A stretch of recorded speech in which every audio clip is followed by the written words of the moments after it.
Hello, I'm Andy. I am mom to 5, second generation homeschooler, and I'm a part of 2 different groups, Brave Scopes and Homeschool Scopes, both of which are on Facebook. And if you are interested in checking out either of those, they have a great community over there with some prompts for us to scope about during the week. And this week on Homeschool Scopes, they are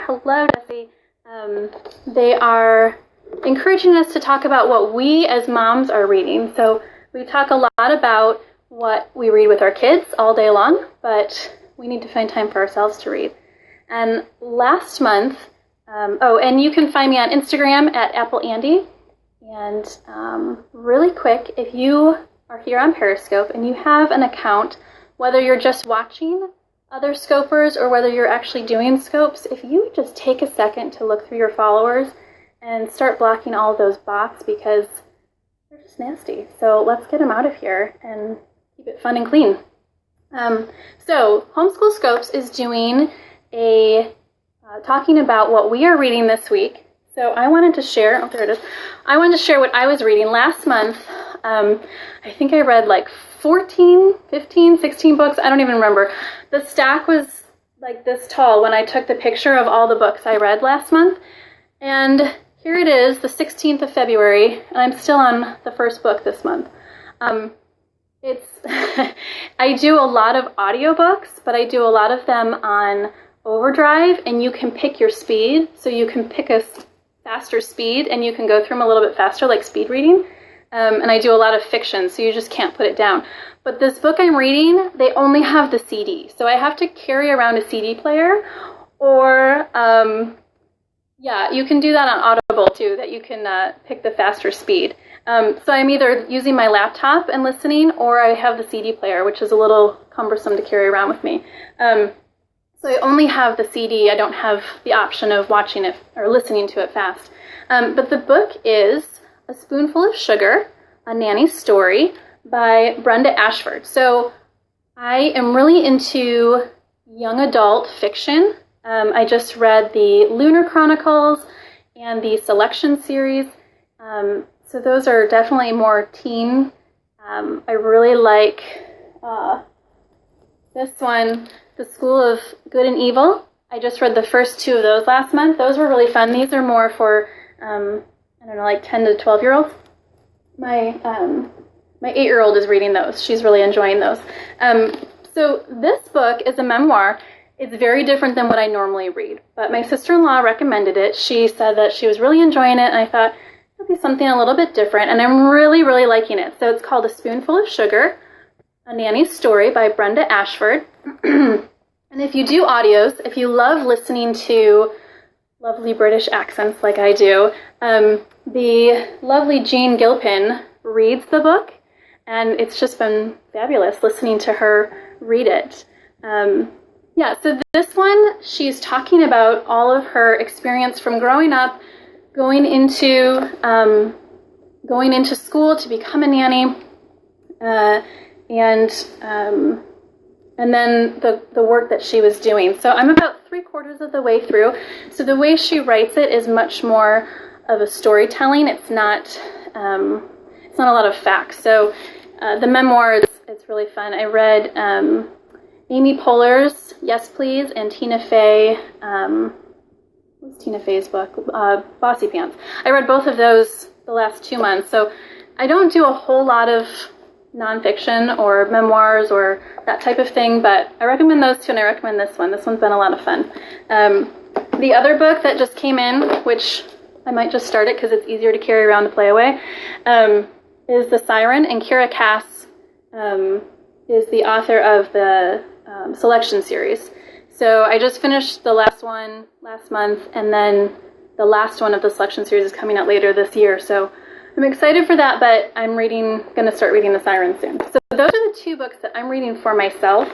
I have some other books that I pick up and put down. I'll read a chapter here and there, but for the most part, those are the 2 that I'm reading right now.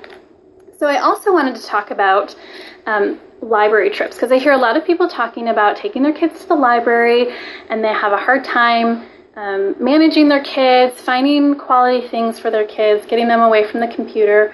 So I just wanted to give you guys a couple tips about what I've been doing with my kids. My children I have 5 children. They are 10, 8, 6, 4, and 3. And we've been going to the library. My oldest she was 1 when we started going to the library on a regular basis, just over 1 and a couple months, so probably maybe 15 months old. And we have been going to Top Times and just perusing the bookshelves since then. When I was younger, I loved going to the library. It was one of my favorite places. Even though I'm dyslexic and reading, my mom would try and pay me to read because she just wanted me to start reading. So I didn't love reading when I was little, but I loved going into the library and being surrounded by the books. And so I loved that, and I wanted to pass that love on to my children. And we've always been avid library advocates. So a couple things that we do when we go to the library, before we go in, I tell the kids what I expect of them. We're going in, we're going to return books, we're going to pick up any library holds, and then we can go pick out books. And then after that, we can play. So I give them what I expect of them before we walk into the library. Remind them walking feet, quiet voices. And I also, when we were first starting out with just my 1, and then as we introduced other children, I didn't go for a long time. Now we can go for an hour, and it's no problem at all to go into the library for an hour. But in the beginning, we would go in, we'd pick our books, and we would leave. Pretty much that's what we would do. Just because when you're introducing them to something, you don't want to overwhelm them with being there forever. So one thing that I did, I think probably my oldest was 5. So we've had these bags for about 5 years. This is my second oldest. These are their library bags.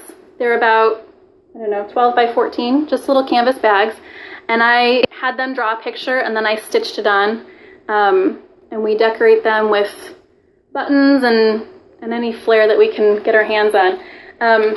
And most of us, she doesn't have one, but most of us have a carabiner with our library card on a key ring. So, and if you've got the bigger library card, if you don't have the little key fob library card, you can still punch a hole in those bigger ones, and then you're never losing your library card. So I have one, most of my kids have one, and it's just an easy way that we never have to worry about where they're at. It's always on our library bag. Another thing that I do with my kids, they are only allowed to pick out 3 books when we go to the library. I often will have them return books, and if you have 3 that you left home, then you're not getting any new books, but I'm not very strict about that. So I often will let them get books even if they've left some at home. But we typically only have them have 3 books checked out at a time. So that limits how many books I'm having to keep track of. The other thing for keeping track of books is this bookshelf right here. This is our library bookshelf, and most of our books are on there. I have a stack of books I'm staring at right now. 20 to 30, well, when I've got 5 kids and they're each picking out 3, that's 15 books right there. But then I don't limit myself to 3 books. So I'm grabbing hordes of books, and if there's anything on their hold shelf, I don't usually count that for my kids' 3 books. I'll let them pick 3 other books that, they don't have control of when their holds come in that they've requested. So I will just go through and grab stuff too. And sometimes I'll just grab, if they're looking at something and they put it down. Today I picked up, I think, 6 books that they had put back that they were looking at. So I don't limit myself to the 3 books, which is why we have so many behind us, and I have a stack of probably 30 sitting next to me. But I try to limit it a little bit so that they're understanding I have 3 books and I need to take care of 3 books. And it's a good quantity for them. They can handle 3 books. They can carry that in their bag. I'm not carrying their bag because I've already got my bag full of books. So one thing I know a lot of people cringe about is the twaddle books. If you've heard that term before, just books that aren't really great quality and you're not getting anything out of reading them other than just entertainment. And if you're not enjoying it, it's really not even entertaining for you. I don't typically steer my kids away from that. What I do usually I will say, if I can tell that the quality of the book is poorly made, that the binding is not great, the pages are ripping out. I'm thinking specifically, My Little Pony books are horrid. My Little Pony books fall apart when you just look at them, let alone touch them. And Star Wars books, I found that to be the case. The DK Star Wars books are usually okay, but any other Star Wars books, I feel like the quality of those, they're just making them so quickly that the company makes them poorly. So those books, I will tell my kids, you can look at those books at the library, but we're leaving them here. We're not taking those home because I don't want to be responsible for having to pay to fix the book. So we leave them at the library, and that's one way that we've avoided bringing a whole lot of twaddle home. So the most twaddle-ish books that we typically get, my daughter found the Frozen section.